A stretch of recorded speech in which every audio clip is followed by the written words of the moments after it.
Cet été, oubliez la route 66 et mettez le cap sur la route 71, direction la Saône-et-Loire, en Bourgogne du Sud. Aux confins du Bourbonnais à l'ouest jusqu'à la Bresse bourguignonne à l'est, du Morvan au Mâconnais, la Saône-et-Loire fourmille de noms qui fleurent bon la France gourmande, celle qui met l'eau à la bouche. C'est aussi le département des belles pierres, des paysages verdoyants et, disons-le, c'est le berceau des meilleurs vins au monde. Bref, la Saône-et-Loire est le plus beau des départements. Et je ne dis pas ça parce que j'y ai vu le jour. Pas du tout. Route 71 en Bourgogne du Sud, Alexandra Lévesque.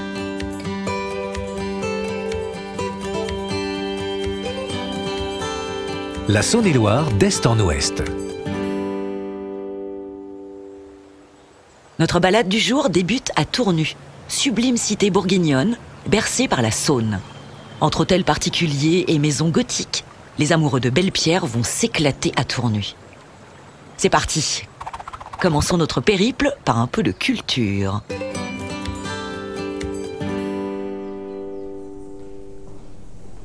Rendez-vous est pris à l'Étaque, espace tournusien d'art contemporain. Une église romane du XIIe siècle transformée en galerie d'art.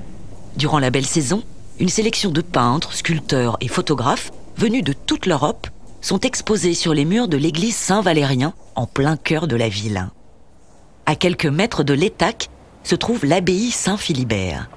Imaginez, les premières pierres de cet édifice ont été posées durant le Haut Moyen-Âge. L'église de l'Abbatiale est l'un des plus grands monuments romans de France. Et par bonheur, de nombreuses parties du monastère, comme le réfectoire, le cellier, le cloître ou la salle capitulaire, ont été très bien conservées. En quittant l'abbaye, et si avec un peu de chance nous sommes le premier dimanche du mois, il ne faut pas louper les puces des quais le long de la Saône, une des plus chouettes brocantes du département. Objets publicitaires vintage ou linge de lit ancien sont des souvenirs qui nous replongeront agréablement dans ce périple en Saône-et-Loire. Après ces emplettes, il est temps de remonter en voiture et d'allumer l'appli web Route 71. Une application facile à utiliser qui va nous accompagner durant notre séjour en Saône-et-Loire. Direction le château de Brancion, à 10 km de Tournu. Sur la route romane qui relie les abbayes de Tournu et Cluny, le château de Brancion est une forteresse médiévale perchée sur un éperon rocheux d'une beauté à couper le souffle. Voyez ce donjon et la porte fortifiée qui domine le village. Ah, voilà Jean-Jacques André qui va nous accompagner dans ce joyau architectural. Bonjour Jean-Jacques André. Bonjour. Merci infiniment de nous accueillir au château de Brancion. Est-ce que vous pourriez me décrire un peu ce château et les environs en quelques mots ? Oui, le château est situé sur un éperon rocheux, au-dessus d'un village médiéval et avec son église. Il est dans un écrin de verdure, c'est-à-dire que lorsqu'on monte en haut du donjon, on a une vision à 360 degrés sur de la verdure tout le tour. Alors expliquez-moi, de quand il date ce château ? Il y a eu plusieurs périodes de construction, comment ça s'est passé ? Alors, la première mention qu'on retrouve de ce château remonte au milieu du Xe siècle. Et puis ensuite, du XIIe au XIIIe, il a appartenu au seigneur de Brancion, dont Josserand, compagnon de Saint-Louis, qui est mort à la 7e croisade. Ah oui. Ensuite, il a été vendu au duc de Bourgogne, Ouais. qui ont construit un magnifique logis, le logis de Beaujeu. Et à la mort du dernier duc, Charles le Téméraire, Brancion a intégré le domaine royal sous Louis XI. D'accord. Et alors aujourd'hui, il appartient à qui ce château ? On est chez vous ou pas ?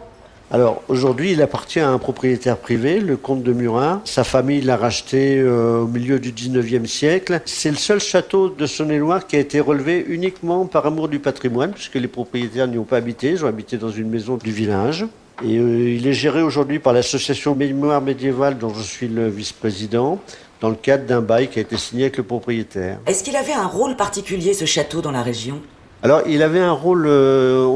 Il est situé sur la route entre les abbayes de Cluny et de Tournu. Et il avait un rôle défensif, d'une part, et également une sorte de droit de péage d'octroi entre les deux abbayes. Et dites-moi, Jean-Jacques, est-ce qu'il y a une pièce maîtresse, un détail ou un endroit qu'il faut absolument pas louper ? Alors, la pièce maîtresse, bien sûr, c'est le donjon. On monte à 25 mètres et là on a une vue magnifique.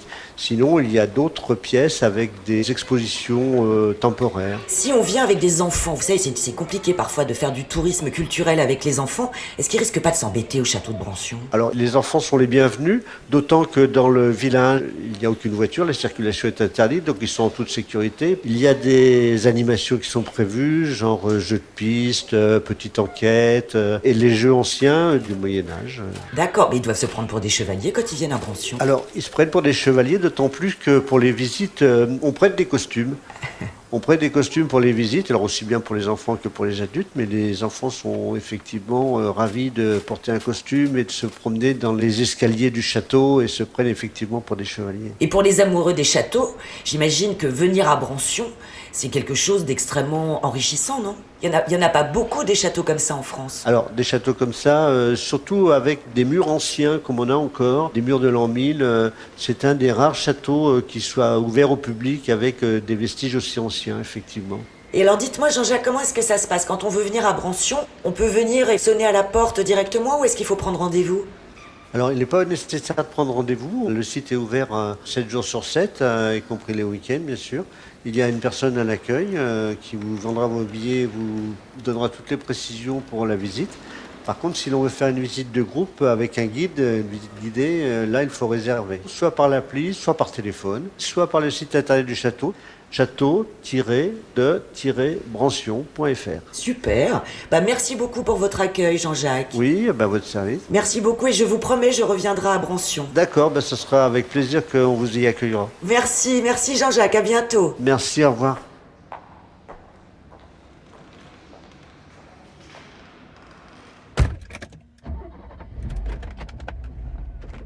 Quel bonheur cette visite. Et ça n'est pas fini. Nous partons maintenant pour l'abbaye de Cluny, joyau de l'art religieux. La route qui nous y mène est un plaisir en soi. Mais regardez-moi ces vallons verdoyants, quelle splendeur! D'ailleurs, pour en profiter un peu plus, une pause est possible à Cormatin pour une visite du château du XVIIe et de son parc de 12 hectares. Le château de Cormatin fête cette année les 40 ans de sa réhabilitation par 3 Parisiens un peu fous qui ont su redonner à l'édifice toutes ses lettres de noblesse. Ce serait vraiment dommage de louper ça. Après Cormatin, reprenons la départementale 981 pour rejoindre Cluny et son abbaye. Enfin, la voilà au loin, superbe et altière. Fondée en 910, elle a rayonné sur l'Europe entière durant tout le Moyen-Âge.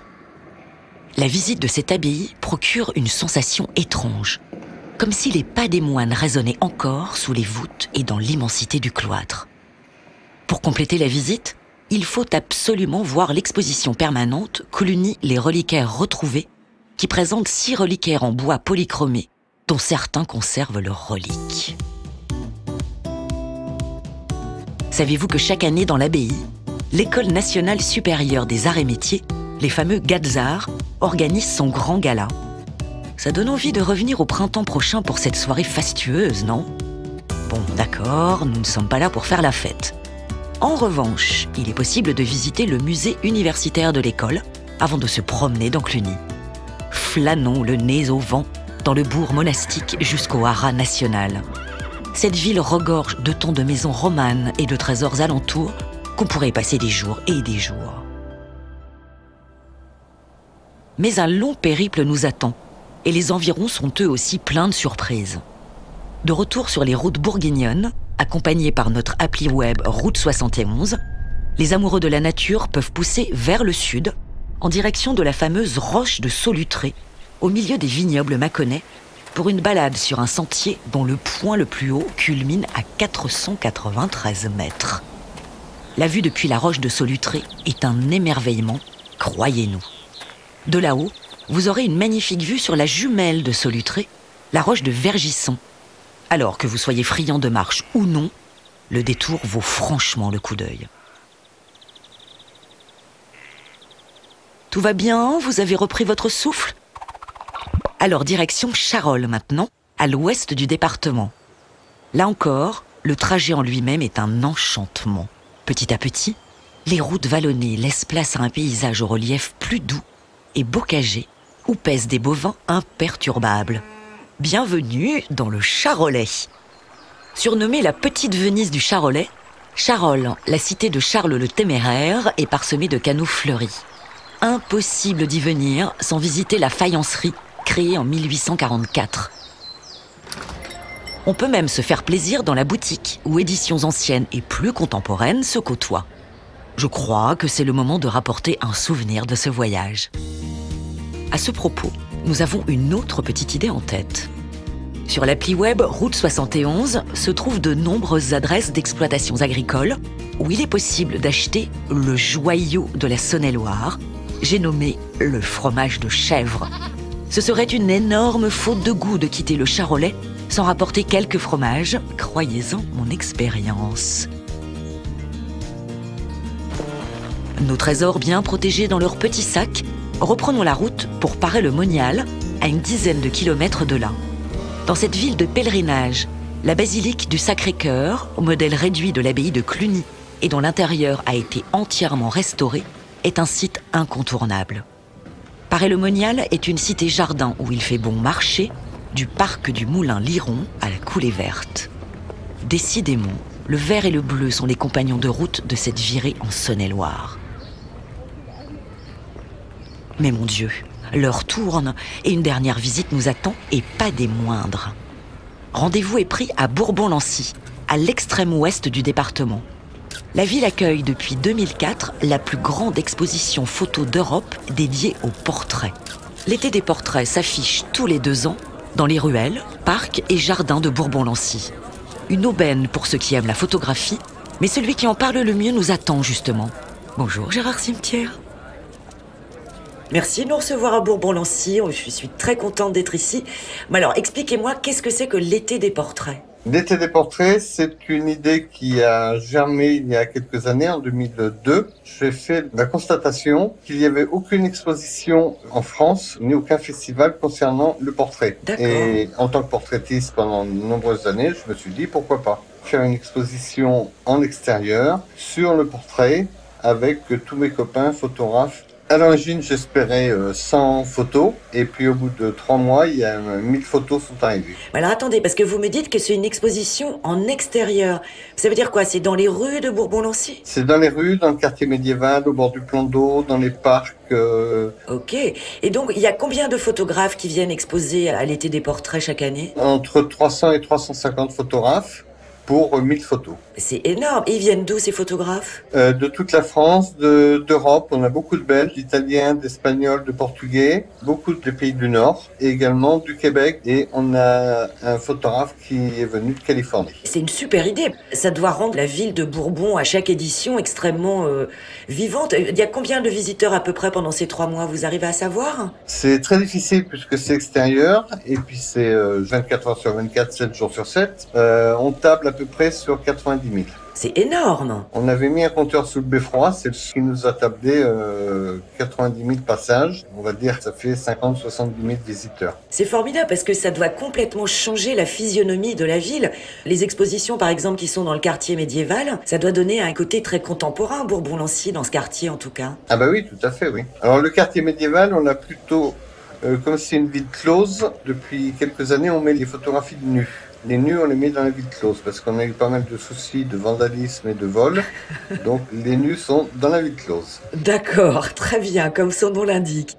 Et alors, dites-moi, si pendant l'été des portraits, je tombe folle d'amour pour une photographie, est-ce que je peux l'acquérir ? Alors, sur chaque photo, il y a le nom du photographe, ses coordonnées, son téléphone, son site web. Vous pouvez le contacter directement pour qu'il puisse vous envoyer la photo qui vous plaît. Ça, c'est super.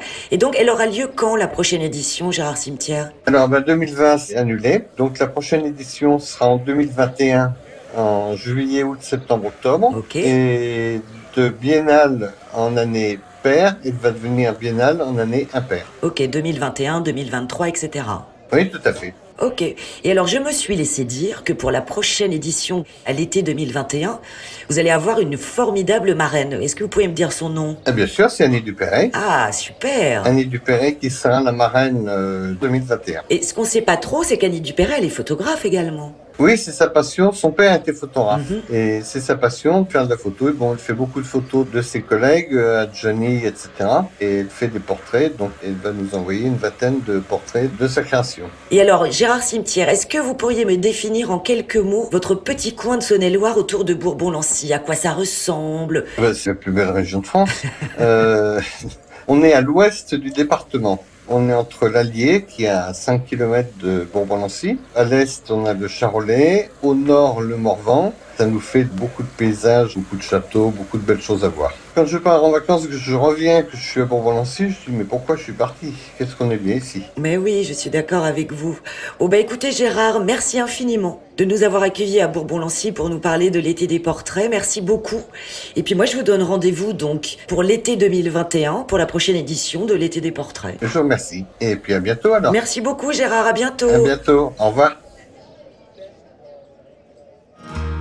Entre photographie et art contemporain, paysage à couper le souffle et patrimoine religieux, je crois que cette balade en Saône-et-Loire, de Tournu à Bourbon-Lancy, nous laissera des souvenirs impérissables. Et mon Dieu, j'oubliais les fromages de chèvre et le bœuf de Charolles. Comment peut-on oublier ces petites merveilles? Alors, vous reviendrez en Saône-et-Loire?